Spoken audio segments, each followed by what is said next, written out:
வணக்கம். வடலியின் இரவு நேர பிரதான செய்திகள். முதலில் தலைப்புச் செய்திகள்.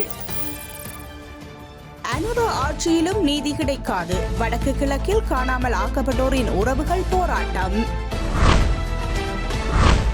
ஜனாதிபதி அனுரகுமார திசாநாயக்க உத்தியோகபூர்வ பயணம் மேற்கொண்டு இந்தியா செல்லவுள்ளார். 2025 ஆண்டுக்கான வரவு செலவு திட்டத்தை தயாரிப்பதற்கான அமைச்சரவை மட்டத்தில் கலந்துரையாடல்கள். யுத்த குற்றவாளிகளை பொறுப்பு கூறலிற்குட்படுத்துவோம். சிறிய கிளர்ச்சி குழுவின் தலைவர். தொடர்வன விரிவான செய்திகள். சர்வதேச மனித உரிமைகள் தினத்தையொட்டி வடக்கு கிழக்கு மாகாணங்களில் வலிந்து காணாமல் ஆக்கப்பட்டோரின் உறவுகளால் மாபெரும் கவன ஈர்ப்பு போராட்டங்கள் இன்று செவ்வாய்க்கிழமை முன்னெடுக்கப்பட்டன. அதன்படி திருகோணமலை மாவட்ட வலிந்து காணாமல் ஆக்கப்பட்டோரின் உறவுகளின் சங்கம் ஊடாக மனித உரிமைகள் ஆணைக்குழுவின் திருமலை பிராந்திய காரியாலயம் முன்பாக கவன ஈர்ப்பு போராட்டம் இன்று மேற்கொள்ளப்பட்டது. நாங்கள் உண்மை மற்றும் நீதிக்காக தொடர்ந்து போராடுகின்றோம்.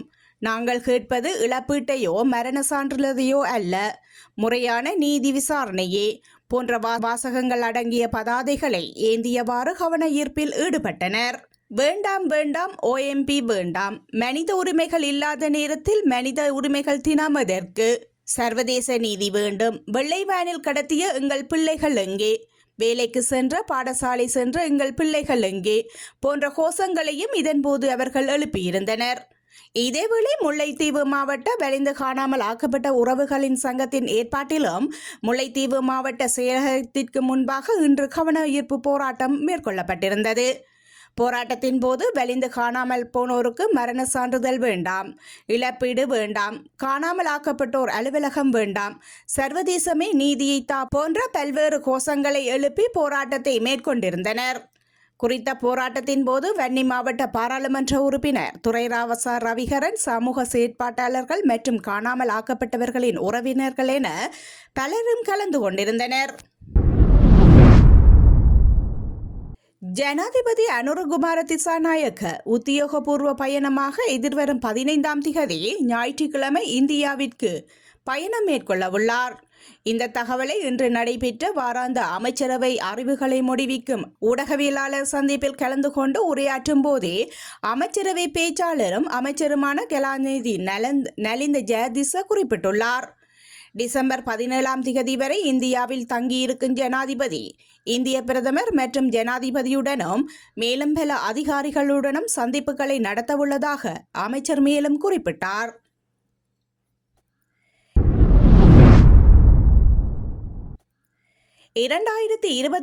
ஆண்டுக்கான வரவு செலவு திட்டத்தை தயாரிப்பதற்கான அமைச்சரவை மட்டத்திலான ஆரம்ப கலந்துரையாடல்கள் இன்று ஆரம்பிக்கப்பட்டன. அதன் ஒரு அங்கமாக கல்வி அமைச்சின் செலவு தலைப்பு தொடர்பிலான வரவு செலவு திட்ட யோசனைகள் குறித்த கலந்துரையாடல் இன்று முற்பகல் ஜனாதிபதி அலுவலகத்தில் நடைபெற்றது. கல்வி, உயர்கல்வி, தொழிற்கல்வி அமைச்சர் மற்றும் பிரதமர் ஹரணி அமரசூரிய, கல்வி, உயர்கல்வி, தொழிற்கல்வி பிரதி அமைச்சர் வைத்தியர் மதுர செனவிரத்ன, ஜனாதிபதியின் செயலாளர் கலாநிதி நந்திக சனத்குமார, நிதி அமைச்சின் செயலாளர் மஹிந்த ஸ்ரீவர்தன, கல்வி அமைச்சின் செயலாளர் நாலக்க கலுவெவ உட்பட அமைச்சுக்களின் அதிகாரிகள் பலர் இதன்போது கலந்து கொண்டிருந்தனர்.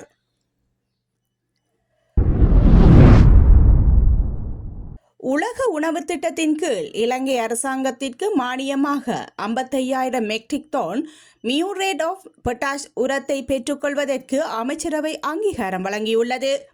விடயத்துடன் தொடர்புடைய இருதரப்பு உடன்படிக்கை உலக உணவு திட்டம், உரல்கெலி குழு மற்றும் இலங்கை அரசாங்கத்தின் சார்பில் ஸ்டேட் பெர்டிலைட்ஸ் கம்பெனி ஆகியவற்றால் செப்டம்பர் 20ஆம் திகதி அன்று கையெழுத்திடப்பட்டது. குறித்த உரக்களஞ்சியத்தை ஏற்றி செல்லும் கப்பல் இன்று நாட்டிற்கு வரவுள்ளதாக குறிப்பிடப்பட்டுள்ளது. அத்துடன் உரக்களஞ்சியத்தை இலங்கை அரசிடம் கையளிக்கும் உத்தியோகபூர்வ வைபவம் எதிர்வரும் 12ஆம் திகதி கொழும்பு துறைமுகத்தில் நடத்த திட்டமிடப்பட்டுள்ளது. விவசாய, கால்நடை, காணி மற்றும் நீர்ப்பாசன அமைச்சரினால் முன்வைக்கப்பட்ட தகவல்களை கருத்தில் கொண்டு இந்த உரமானியம் வழங்கப்படவுள்ளது. அதன்படி மொத்த உரத்தில் 50% விவசாயிகளுக்கு நெல் மற்றும் பிற பயிர்களுக்கு பயன்படுத்தவும், மீதமுள்ள 50% தென்னை செய்கைக்காகவும் விநியோகிக்க அமைச்சரவை தீர்மானித்துள்ளமை குறிப்பிடத்தக்கது. தற்போதைய சாரதி அனுமதி பத்திரத்திற்கு பதிலாக புதிய டிஜிட்டல் சாரணி அனுமதி பத்திரத்தை உடனடியாக அறிமுகப்படுத்த அமைச்சரவை அனுமதி அளித்துள்ளது. டிஜிட்டல் சாரதி அனுமதி பத்திரம் வழங்கப்படும் வரை தற்போதைய முறைமையை தொடர்ந்து நடைமுறைப்படுத்தவும் அமைச்சர்கள் குழு முடிவு செய்துள்ளது. தரவுகளை எளிதாக்கும் புதிய தொழில்நுட்பத்தின்படி தற்போது உலகின் பல நாடுகளில் பயன்படுத்தப்படும் டிஜிட்டல் சாரதி அனுமதி பத்திரத்தை வழங்குவதற்கான பொருத்தத்தை அரசாங்கம் அங்கீகரிக்கும். இதன்படி போக்குவரத்து, நெடுஞ்சாலைகள், துறைமுகங்கள் மற்றும் சிவில் விமான சேவைகள் அமைச்சரினால் முன்வைக்கப்பட்ட யோசனைகளை கருத்தில் கொண்டு இந்த டிஜிட்டல் சாரதி அனுமதி பத்திரம் விரைவில் அறிமுகப்படுத்தப்பட உள்ளது.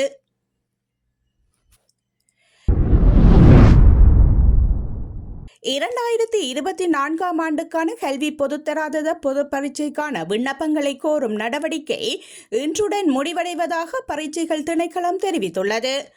அறிவிப்பின்படி இன்று நள்ளிரவு 12 மணிக்கு பின்னர் விண்ணப்பிக்கும் நடவடிக்கைகள் நிறைவடையும் என பரீட்சைகள் ஆணையாளர் நாயகம் அபி ஜெயசுந்தர தெரிவித்துள்ளார்.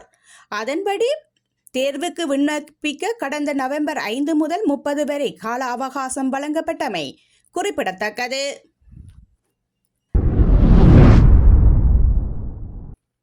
இன்ஃப்ளூயன்சா போன்ற நோயொன்று இலங்கையில் சிறுவர்கள் மத்தியில் பரவி வருவது பெற்றோர்கள் மத்தியில் கவலையை ஏற்படுத்தியுள்ளது.